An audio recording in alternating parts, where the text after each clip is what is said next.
لا حول ولا قوة إلا بالله العلي العظيم. أعوذ بالله من الشيطان اللعين الرجيم. بسم الله الرحمن الرحيم. الحمد لله رب العالمين. الصلاة والسلام على سيدنا ونبينا وحبيب قلوبنا وطبيب نفوسنا وشفيع ذنوبنا جد الحسن والحسين بالقاسم محمد.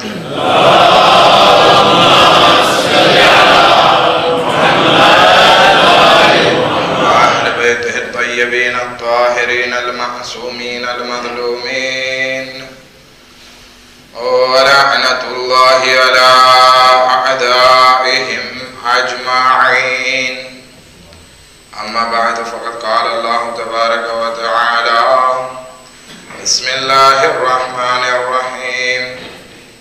يا أيها الذين آمنوا اتقوا الله وكونوا مع الصادقين.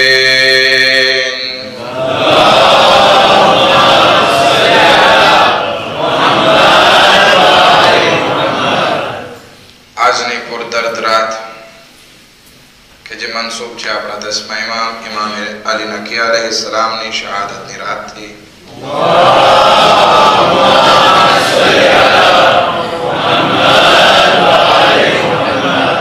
આજની રાતની મજલિસમાં આપણે એની જિંદગી તરફ જોવાની વાત કરીએ કે ઇમામે પોતાની જિંદગીમાં એ જિંદગીને કેવી રીતે પસાર કરી અને એમને કેટલી મુશ્કેલાતોનો સામનો કરવો પડ્યો. ઇમામની ઉમ્ર, કુલ ઉમ્ર અગર જોવા જઈએ તો 41 વર્ષની હતી. 41 વર્ષ અથવા તો માથે અમુક મહિના 6 થી 8 મહિના જિંદગી મળી.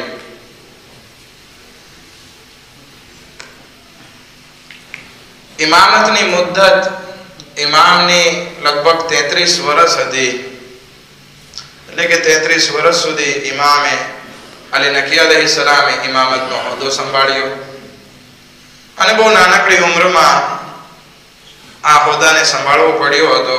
ઇમામે મોહમ્મદ તકી અલૈહિસ્સલામની શહાદત વાક્ય થતા ત્યારે આપણા 10મા ઇમામની ઉંમર ફક્ત 8 વર્ષની હતી અને ત્યારથી આ હોદ્દો સંભાળતા આવ્યા છે. ઇમામે 21 વર્ષ મદીનામાં વિતાવ્યા અને પાછળની જિંદગીના 20 વર્ષ ઇમામના સામરામાં પસાર થયા. ઇમામના પિતા ઇમામે જવાદ 9મા ઇમામ છે.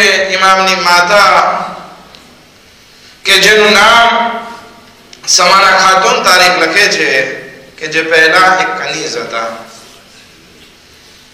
હવે કનીઝ નો મતલબ આપણે જાણીએ છીએ કે જૂના જમાનામાં જ્યારે લડાઈ થતી અને જે ગામ ઉપર અથવા તો જે ગ્રુપ ઉપર ફતહ હાસિલ થતી તો એ લોકોના માણસો જે વધી ગયા હોય તો એને ગુલામ બનાવવામાં આવતા, એસ્ક્લાવ બનાવવામાં આવતા, એની ઓરતોને કનીઝ બનાવવામાં આવતી અને પછી બીજે ગામ લાવીને વેચવામાં આવતી. એ જમાનામાં એસ્ક્લાવનો રિવાજ હતો. અને આપણા 10મા ઇમામની વાલિદા પણ કનીઝ હતા કે જેથી ત્યાર પછી ઇમામ એમની સાથે નિકાહ કર્યો અને પછી ખુદાવંદી આલમે ઇમામ અલી નકી અલૈહિસ્સલામની વિલાદત નસીબ કરી હતી. ફક્ત આપણા 10મા ઇમામ જ નહીં બલકે વધારે પડતા આપણા ઇમામ લગભગ 7 ઇમામ કે જેની વાલિદા કનીઝ હતા. ચોથા ઇમામની વાલિદા બાબતે શહેરબાનો વિશે ઇખ્તિલાફ છે કે યા તો એ કનીઝ હતા કે નહીં હતા. પરંતુ એના પછી 7મા ઇમામ, 8મા ઇમામ, 9મા ઇમામ, 10મા ઇમામ, 11મા ઇમામ અને આપણા જમાનાના ઇમામ हजरत मेहदी अजरल्लाहु ताला फरजहु शरीफ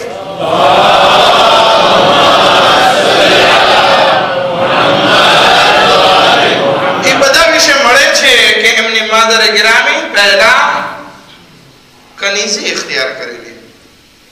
ખૈર મસલિયાત હતી, પરંતુ દરેક ઇમામની માની તરફ નજર કરવામાં આવે તો બહેતર અને પાક દામન તકવા અને ઈમાનના બહેતરીન દરજ્જામાં જોવા મળશે. મતલબ કહેવાનો એ છે કે આપણા ઇમામોએ કોઈ દિવસ ખૂબસૂરતી, ખાનદાન, શોહરત નથી જોઈ, બલકે હંમેશા નજર કરી છે તો પાક દામની અને તકવા અને ઈમાન તરફ નજર કરી છે. ખૈર આપણે વાતને આગળ વધારીએ. ઇમામે હાદી ઇમામે અલી નબી અલૈહિસ્સલામના જમાનામાં 6 ખલીફાઓ પસાર થયા. 6 ખલીફાઓના નામ આ રીતે છે. જ્યારે ઇમામે હોદ્દો સંભાળ્યો ત્યારે મુહતસિમ હતો, એના પછી વાસિક, એના પછી મુતવક્કિલ, ત્યાર પછી મુંતસિર, એના પછી મુસ્તાઈન અને છેલ્લો ખલીફા મુઅત્તઝ કે જેના હાથે ઇમામને શહીદ.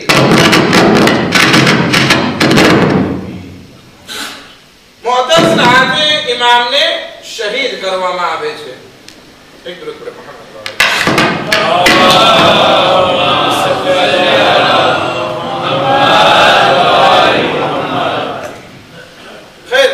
इस जमाने पॉलिटिक्स सिचुएशन बर हबीब खुदा खातिमुल अंबिया बआवाज़ बुलंद सलावत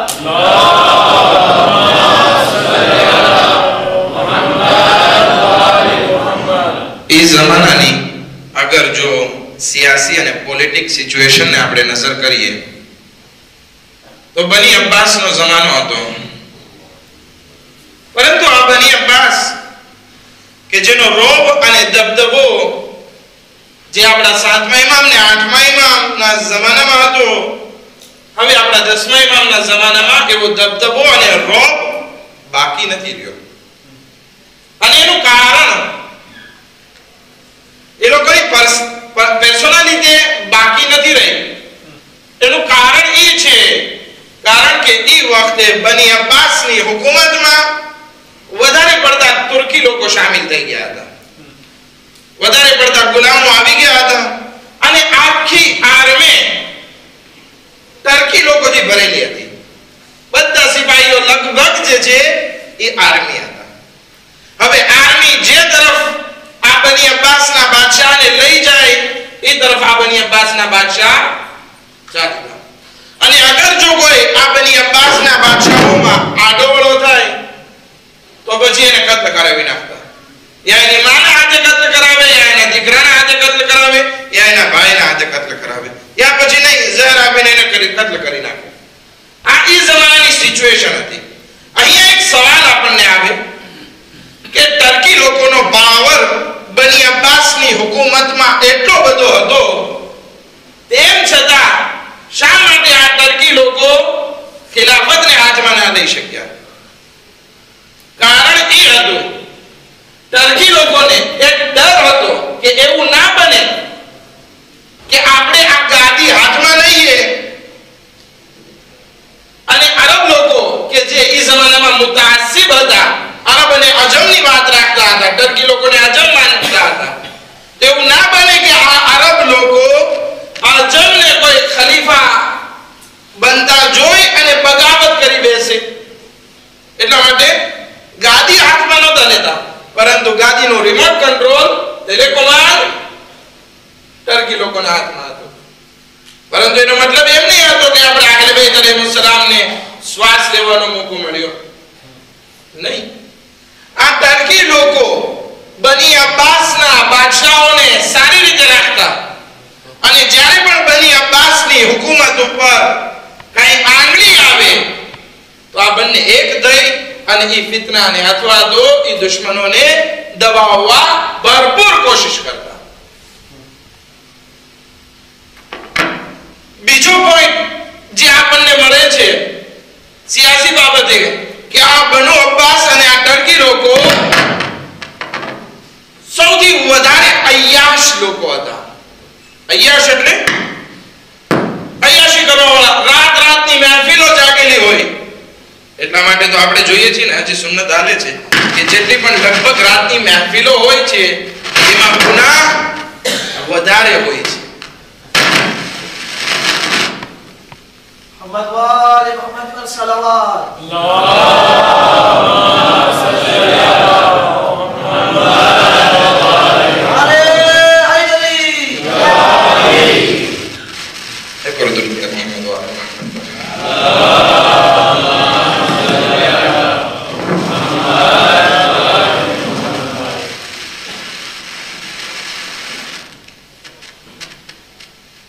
બની અબ્બાસના લોકો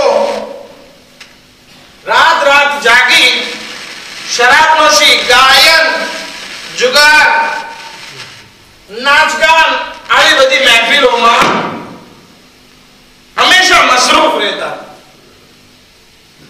હતા કે એક જગ્યા ઉપર એક ઝાકીર હમણાં હું સાંભળતો હતો, બયાન કરે છે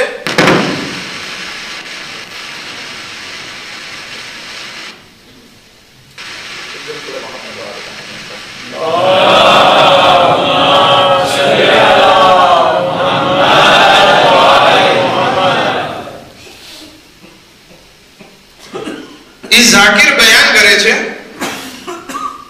કે મુતવક્કિલ પાસે 12,000 કનીઝો હતી અને જેવી તેવી નહીં. આપણે દુઝિયમ બીરો હોય તો પણ લોકો આંગળી ચીંધે છે. એના પાસે 12,000 હતી. શું કામ? કારણ કે આવી બધી મહેફિલો માટે રાખવામાં આવતી, નાચ ગાન, ऐश नौश, અને ત્યાં જે એકબીજાને કદો દેવામાં આવતો તો પૈસા ને એ બધી વસ્તુની સાથે કનીઝો પણ કદોમાં દેવામાં આવતી. આ ઉપરાંત પોલિટિક સિચ્યુએશનમાં આપણે અગર જોવામાં આવે તો ઝુલ્મ, બની અબ્બાસનો ઝુલ્મ એ જમાનામાં બહુ ખતરનાક ઝુલ્મ હતો. બૈતુલ માલનો એકદમ ખરાબ રીતે ઉપયોગ કરવામાં આવતો.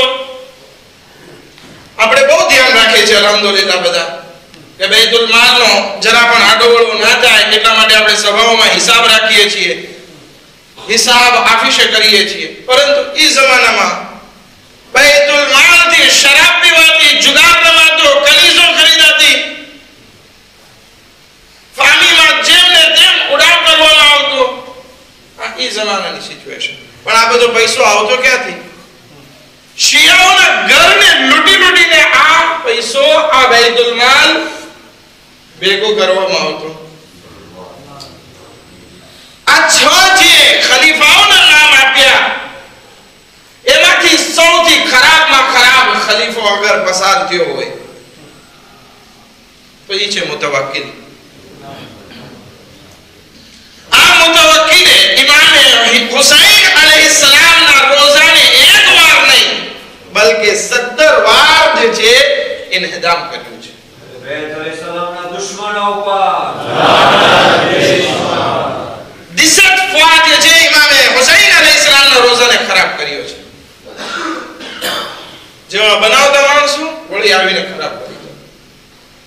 એટલું જ નહીં, સૈયદોની નસ્લ કુશી, કત્લ કરવામાં આવતા.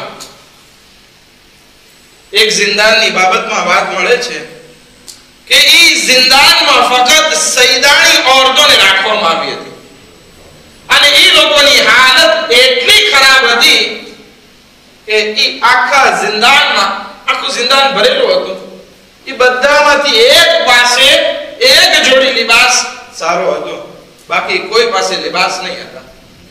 બધા ફાટી ગયા હતા. નમાઝ પઢવી હોય આ લોકોને તો વારા ફરતી એક લિબાસ એકબીજા પાસે કરતા અને એમાં નમાઝ પઢવામાં આવતી. એક નમાઝ પઢી લે એટલે પછી બીજાને દે, બીજો પઢી લે એટલે ત્રીજાને દે, એમ કરીને નમાઝ પઢવામાં આવતી. એટલા ઝુલ્મ આ મુતવક્કિલના હતા. એટલું જ નહીં કે આ સૈયદો ઉપર ઇબ્ન સિક્કીત કે જે બચ્ચાઓને તાલીમ આપતો, ભણાવતો. એક વખત આ ઇબ્ન સિક્કીત મુતવક્કિલના બચ્ચાઓને ભણાવતો હતો. ત્યાં મુતવક્કિલ ત્યાં આવી પહોંચે છે, પૂછે છે કેમ બચ્ચાઓ કેમ ભણે છે? તો કે અલ્હમ્દુલિલ્લાહ સારું છે, મહેનત કરે છે, મગજ સારો છે, સમજે છે, ધ્યાન આપે છે, મસ્તી નથી કરતા. કે મારા છોકરા આટલા હોશિયાર છે? તો કે હા, સારું એવું રિઝલ્ટ ભવિષ્યમાં આપશે. મુતવક્કિલ અહેલે બેતનો આટલો બધો દુશ્મન હતો કે ત્યાં ને ત્યાં ઇબ્ન સિક્કીતને પૂછે છે, અચ્છા બતાવો, તને હઝરત અલી અલૈહિસ્સલામના બે ફરઝંદ હસન અને હુસૈન વધારે પસંદ છે કે મારી ઔલાદ તને વધારે પસંદ છે? ઇબ્ન સિક્કીત મૌલાઈ માણસ હતો. આવાજ દે, એ મુતવક્કિલ, તું શું સમજે છે? તારા બચ્ચાઓ કઈ નૂરથી બનેલા છે? હસન હુસૈનની વાત તો બહુ દૂરની, ઇમામે અલી અલૈહિસ્સલામનો ગુલામ કંબર પણ મને તારા બચ્ચાઓથી વધારે પસંદ છે. એક ઝાકિર તો ત્યાં સુધી બયાન કરે છે કે મુતવક્કિલ, તારા બચ્ચાઓ કરતા ઇમામે અલી અલૈહિસ્સલામના ગુલામ કંબરની જૂતી મને વધારે પસંદ છે. તારા બચ્ચાઓ ઇમામે અલી અલૈહિસ્સલામના ગુલામની જૂતી બરાબર પણ નથી. શું કરે છે ના સાહેબ? મુતવક્કિલ હુકમ આપે છે સિપાહીઓને કે એની ગરદન માથાના પાછળના ભાગમાંથી એક ખાડો પાડવામાં આવે અને ત્યાંથી હાથ નાખી અને જબાનને ખેંચવામાં આવે. આ ઝુલ્મ મુતવક્કિલનો. ઇમામે હાદી અલૈહિસ્સલામ જ્યારે મદીનામાં હતા, આબાદ તબલીગનું કામ કરી શકતા હતા, બધા લોકો એને મળવા આવતા હતા. અને એ જમાનામાં ઇમામે તૈયારી કરી હતી કે બધા ગામમાં પોતાના નાયબ અથવા તો વકીલ નક્કી કરી રાખ્યા. ઇમામની પીશબીની હતી, આગાહી હતી, બધી જગ્યાએ સરસ મજાનું સેટિંગ કરી રાખ્યું હતું કે આ બાદ બધાને સરખી રીતે હિદાયત પહોંચી શકે. પરંતુ મદીના અને મક્કાના જે વાલી હતા એ આ મુતવક્કિલને પત્ર લખે છે અને એ પત્રમાં તહોમતો લગાડવામાં આવે છે ઇમામ ઉપર કે આ ઇમામ અહીંયા ફિતનો કરે છે ને ફસાદ કરે છે ને અગર જો તને મક્કા ને મદીના અગર જો ખપતું હોય તો તું ઇમામને અહીંયાથી બોલાવી લે, નહીતર સમજ કે હવે આપણો કોઈ કંટ્રોલ ઇમામ અલી અલૈહિસ્સલામની માથે નથી. બધા લોકોના દિલ ઇમામ અલી અલૈહિસ્સલામ સાથે છે. તું અહીંયા જરાય પણ કોશિશ કરીશ તો આ બધા લોકો ઇમામ અલી અલૈહિસ્સલામ ઉપર પોતાની જાન દેવા માટે તૈયાર છે. એક કાગળ મક્કાથી ગયો, એક કાગળ મદીનાથી ગયો. હવે મુતવક્કિલ આ તુર્કી ગુલામો સાથે બેસીને મશવરો કરે છે કે કરવું તો શું કરવું. કહે છે કે અગર જો તું આમનમ ઇમામ અલી અલૈહિસ્સલામને મદીનાથી સામરા બોલાવીશ તો પછી એ લોકો તલવાર ઉપર હાથ રાખી દેશે અને ત્યાં હરમમાં ખૂન વહાવવું એટલે બીજા યઝીદની છાપ તારે તારા માથે લેવા બરાબર છે. માટે તું કંઈક બીજી યુક્તિ વાપર. શું કરે છે? એક પત્ર લખે છે કે જેમાં મક્કા અને મદીનાના વાલીને પોતાની પોસ્ટ ઉપરથી અઝલ કરી નાખવામાં આવે છે કે જેથી લોકો વચ્ચે એમ સાબિત કરે કે અમે ઇમામની ખિદમત કરવા માટે આગળ વધ્યા છે. મદીનાના ગવર્નરને અઝલ પોતાની પોસ્ટ ઉપરથી હટાવી દેવામાં આવે છે કે તું ઇમામની સાથે સારું નથી કરતો. અને બીજા થોડાક વખત પછી ઇમામને સારો એવો પત્ર લખે છે, અમને તમારી અહીંયા જરૂર છે ને અમે તમારી ઝિયારત કરવા ચાહીએ છીએ, અમને અમારા મસાઇલની જાણકારી તમારા પાસેથી જોઈએ છે, તમે અહીંયા તશરીફ લાવો. એમ કરીને ઇમામને સામરાથી મદીનાથી સામરા બોલાવવામાં આવે. પણ શું ઇમામ નહોતા સમજતા? બિલકુલ સમજતા હતા. પણ ઇમામ નહોતા ચાહતા કે હવે ગૈબતનો જમાનો નજદીક છે અને આ જમાનામાં ખૂન ખરાબો થાય. એટલા માટે ઇમામ અલૈહિસ્સલામ મદીનાથી સામરાનો સફરને કબૂલ કરે છે. એક દરૂદ પડે મોહમ્મદ વ આલે મોહમ્મદ.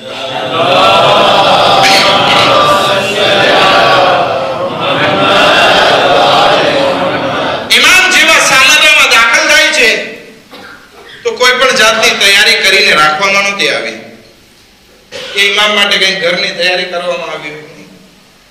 એક ગરીબની ઝોપડી કે જ્યાં બધા ગરીબ લોકો જેના પાસે ઘર-બાર ન હોય, બહારથી આવ્યા હોય, ફકીર હોય, એ બિચારા ત્યાં ખરાબામાં રહેતા, ઇમામને ત્યાં રોકવામાં આવે છે. કહે છે કે હજી તમારા માટે મકાનની તૈયારી નથી થઈ, તમે અહીંયા રહો.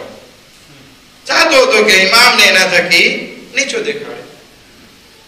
પછી 2-3 દિવસ પછી ઇમામની માટે એક ઘર તૈયાર કરવામાં આવ્યું અને ત્યાં ઇમામને રાખવામાં આવ્યા. અને ઇમામે ત્યાં 20 વર્ષની જિંદગી જે વિતાવી એમ સમજો કે એ ઘરમાં કઈ તો બંધની જિંદગી હતી. અવારનવાર જાસૂસો ત્યાં ઇમામના ઘરની આજુબાજુ તપાસ કરતા, આજુબાજુ તલાશ કરતા, ઇમામના ઘરે કોણ આવે છે, કોણ જાય છે, બધી વાતની ખબર મુતવક્કિલ સુધી પહોંચતી હતી. એક વખત આ મુતવક્કિલ રાતના વખતમાં, હવે હું તમારી બધાની તવજ્જો આ વાક્યા ઉપર ચાહું છું, કારણ કે એ બહેતરીન વાક્યો જે ઇમામે અલી નકી અલૈહિસ્સલાતુ વસ્સલામની જિંદગીમાંથી મળે છે એ આ છે. ઇમામે અલી નકી અલૈહિસ્સલામ ઘરમાં રાત્રે કુરાન પડતા હતા. મુતવક્કિલના માણસો રાતના વખતમાં દાખલ થાય છે અને કહે છે કે ચાલો તમને મુતવક્કિલ બોલાવે છે. કે અત્યારે રાતના વખતમાં? તો કે અમને હુકમ આપવામાં આવ્યો છે કે અમે તમારા ઘરની તલાશી લઈએ. ઇમામ કે બિસ્મિલ્લાહ. આખા ઘરની તલાશી લેવામાં આવી, કાઈ નસીબ નથી. છેવટે ઇમામને લઈને મુતવક્કિલની પાસે હાજર કરવામાં આવે છે. આખી મહેફિલ ભરેલી છે, નાચગાન ચાલુ, શરાબ, બધા ગુનાહ ઈ રાતની મહેફિલમાં. ઇમામ આવે છે એટલે નાચગાન બંધ થઈ ગયા. પૂછે છે કે કાઈ મળ્યું ઇમામના ઘરમાંથી? તો કે કાઈ ના મળ્યું. ઇમામ તો કિબલા સામે કિબલા રૂખ થઈ અને કુરાનની તિલાવતમાં મસરૂફ હતા. કહે છે હાથમાં શરાબનો જામ હતો મુતવક્કિલનો. જસારત કરે છે ઇમામની સામે કે લ્યો બિસ્મિલ્લાહ પીઓ. ઇમામ કહે છે કે વલ્લાહ, અલ્લાહની કસમ, મારું ગોશ્ત અને ખૂન કોઈ દિવસ શરાબ સાથે મળ્યું નથી. જિંદગીમાં કોઈ દિવસ નથી પીધું. અમારા બાપ દાદાઓએ કોઈ દિવસ નથી પીધું. ખુદાવંદી આલમ આપણા જવાનોને નશાની ખરાબ આદતથી બચાવીને રાખે. મુતવક્કિલ કહે છે અચ્છા શરાબ નથી પીવી તો બતાવો, અમને કંઈક શાયરી સંભળાવો. ઇમામ કહે છે કે હું વધારે શાયરી પણ નથી કહેતો. તો કે નહીં, આમાંથી હું માફ નહીં કરું, કારણ કે શાયરી કેવી હરામ નથી, એટલા માટે તમારે કંઈક શાયરી કહેવી જ પડશે. એ શરાબના નશામાં બધા ધૂત હતા અને ઇમામ પાસે શાયરીની માંગણી કરે છે. હવે અરબીમાં શાયરી તો કઈ તમને સમજણ નહીં પડે, એટલા માટે ગુજરાતીનો એક ભાવાનુવાદ લઈને આવ્યો છું. એ શાયરીનો ઇમામ એ શાયરી પેશ કરે છે અને બધાના નશા ખોવાઈ જાય છે. કાશ આપણે પણ આ શાયરી ઉપર જરાક નજર કરીએ અને શાયદ આપણો જે દુનિયા અને દુનિયાની મોહબ્બતનો નશો છે શાયદ ઉતરી જાય. ઇમામ અલી નકી અલૈહિસ્સલામના વસીલાથી, એમની બરકતથી એક સલાવત પડે મુહમ્મદ વ આલી મુહમ્મદ પર.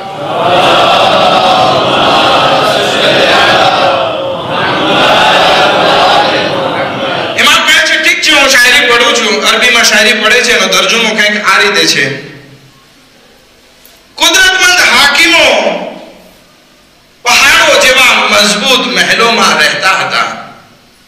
કુદરતમંદ હાકીમો પહાડો જેવા મજબૂત મહેલોમાં, મકાનોમાં રહેતા હતા. આજુબાજુ તાકાતવર ચોકીદારો એની હિફાજત માટે હતા. તેમ છતાં આવી પહોંચી મોત પીછો ના છોડ્યો. વર્ષો હુકુમત કરી, અયાશી કરી, તેમ છતાં બધું મૂકી જવું પડ્યું. વર્ષો હુકુમત કરી, અયાશી કરી, તેમ છતાં બધું મૂકી જવું પડ્યું. કોઈ અવાજ આપે તેઓને આજે, ક્યાં છે, ક્યાં છે આજે કિંમતી મહેલો, કિંમતી કિંમતી લિબાસના માલિક? ક્યાં છે આજે એ લોકો? ક્યાં છે કિંમતી મહેલોના માલિક? ક્યાં છે કિંમતી ઘરેણાના માલિક? ક્યાં છે કિંમતી લિબાસોના માલિક? ક્યાં છે જેનો એહતરામ કરવામાં આવતો હતો, મોટી મોટી સલામ કરવામાં આવતી હતી,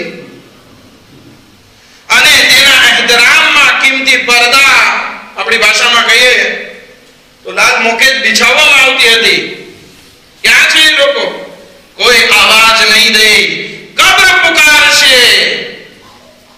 હાલમાં તેઓના મોઢાને કીડાઓ ખાઈ રહ્યા છે.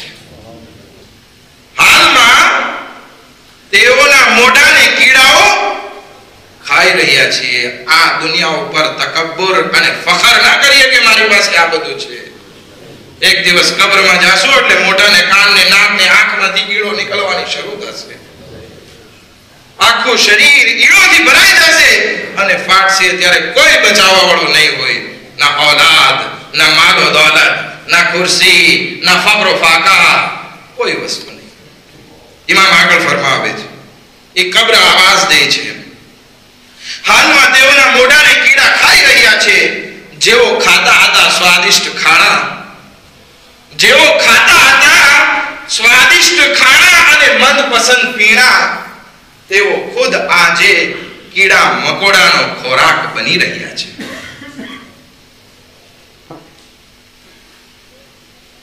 તેનો માલ તેના દુશ્મનો લઈ ગયા, તેના ઘર વીરાન થઈ ગયા. આજે અંધારી કબ્રમાં તેઓ અહીં ફસાઈ ગયા. આ કબ્ર ન ફક્ત એ લોકો માટે, બધા માટે આવાજ દેવાની છે. પણ આપણી કબ્રને આપણે સુધારી શકીએ. જ્યારે ઇમામ આ શાયરી પડે છે, બધાના જે છે હોશ ઉડી ગયા. જે નશામાં ધૂત હતા, એ નશો ક્યાં ખોવાઈ ગયો.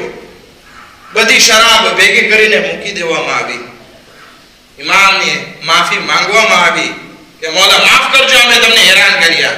4000 દિનાર ઇમામને કદો આપે છે ને કહે છે મોલા તમે આરામથી તમારા ઘરે જઈ શકો છો. વિચાર કરી, ઇમામના બોલ, ઈ બોલ છે એ સામે વાળો ભલે ગમે એટલા નશામાં હોય, પરંતુ કબ્રને યાદ કરતા ઈ બધી વસ્તુ ચાલી જાય છે.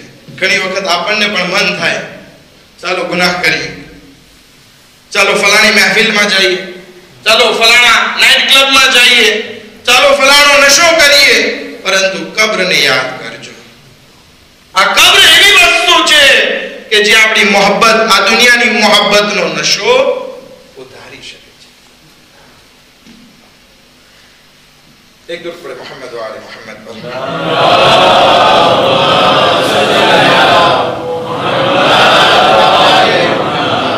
મુતવક્કિલ એ જાલિમ બાદશાહનું નામ છે કે જે કોઈની પાસે ગયો તો એ પછી પાછો નથી આવતો.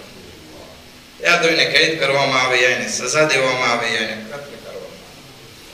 ઈ હુકુમતમાં ઇમામે પોતાની તબલીગનું કામ બહુ સારી રીતે કર્યું.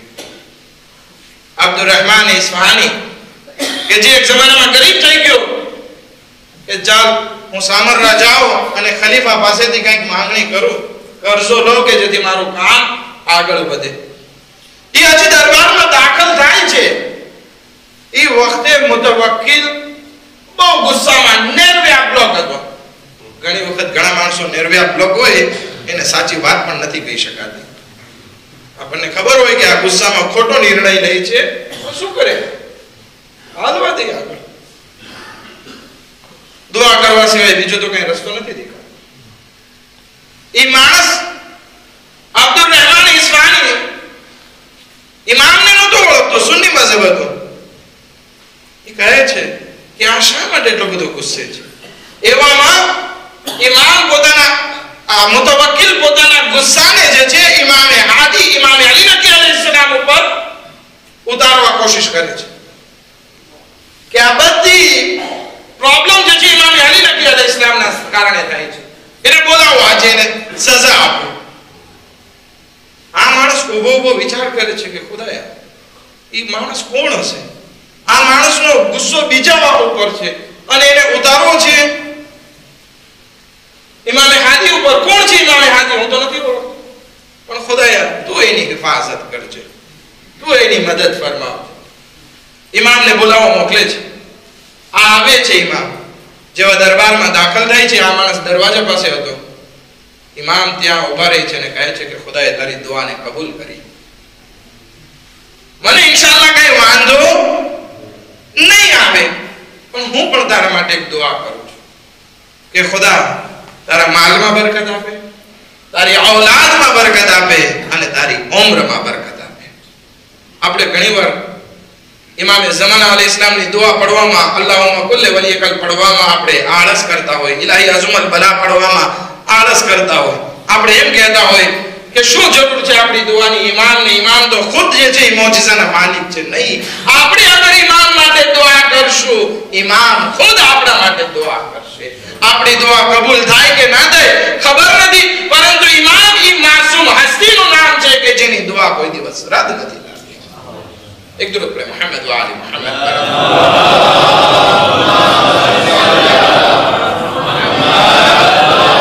તારીખ લખે છે અબ્દુર રહેમાન ઇસ્ફાની જ્યારે પોતાના વતન પાછો ગયો, અહીંયા ઇમામને કઈ ના કરી શક્યો, ઇમામના રોબની સામે મુતવક્કિલ આજીઝ થઈ ગયો. ઇમામ પાસે માફી માંગીને એમને પાછા ઘરે મોકલાવે છે.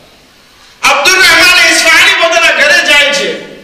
થોડા વખતમાં હાલત એની બહેતરીન હાલત થઈ જાય છે કે ઇસ્ફહાનમાં સૌથી મોંઘામાં મોંઘું ઘર એના પાસે હતું.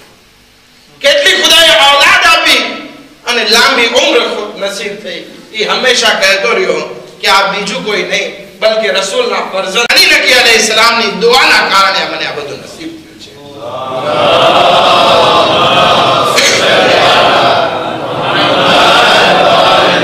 પરંતુ આવા જાલિમ બાદશાહનો અંજામ શું થાય? એના દીકરાના હાથે કત્લ થયો છે. મુતવક્કિલનો દીકરો ઇમામ અલી અલૈહિસ્સલામનો ખાસ મુહિબ હતો. એક વખત બેઠો હતો અને મુતવક્કિલ એના દીકરાની સામે ઇમામ અલી અલૈહિસ્સલામનું ખરાબ બોલે છે. ત્યારે આ દીકરાના તેવર બદલાઈ જાય છે, રંગ બદલાઈ જાય છે, ગુસ્સે થઈ ગયો. મુતવક્કિલ કહે છે કે આનો રંગ બદલાઈ ગયો, ઇમામ અલી અલૈહિસ્સલામ ઉપર મેં ખરાબ કીધું એટલે આને એનું ગરદન કાપીને એની માં પાસે મોકલવાની જરૂર છે. ધમકી મારી. મુતવક્કિલે ધમકી મારી, પણ એના દીકરાએ કરી બતાવ્યો કે હું એક વખત કરી બતાવીશ. થોડાક જમાનો ગયો, ઇમામને આટલો પરેશાન કર્યો, હેરાન કર્યો, તબલીગના કામમાં આડો પડ્યો.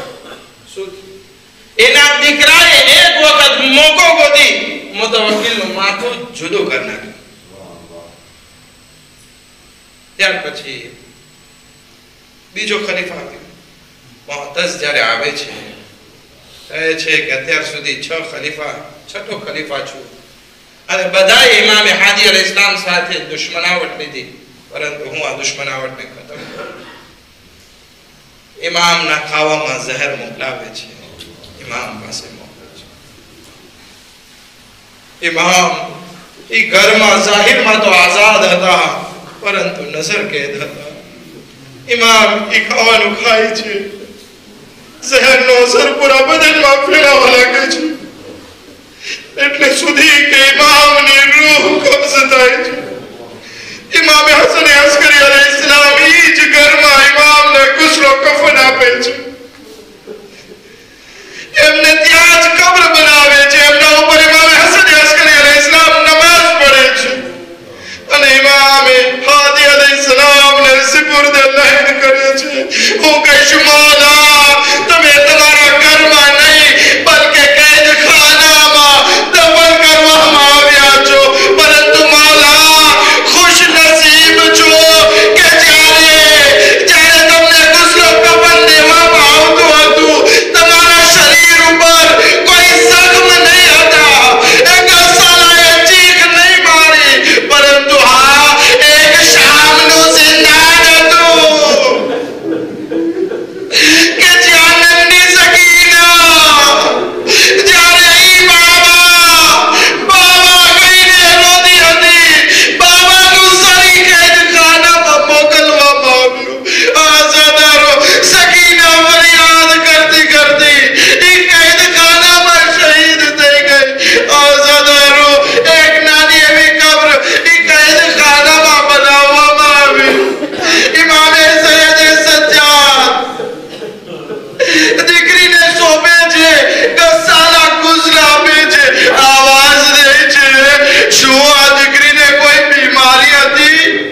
आवाज बोल इदिक्रीने सिपुर्दे लैद करवा मावे आजादारो जारे रिहाई मरे छे मादरे सकीना ई कब्र पासे आवीने कहे छे आए सकीना बो मदीना ने याद कर दी हती चाल रिहाई नसीब थाई चालो सुगराने मळवा चाहिए अला लानतुल्लाहि अलल कौमिल ज़ालिमीन सयअलमु अल्लज़ीना ज़लमू अय्युल मुनक़लिबिन यनक़लिबून मातम हुसैन।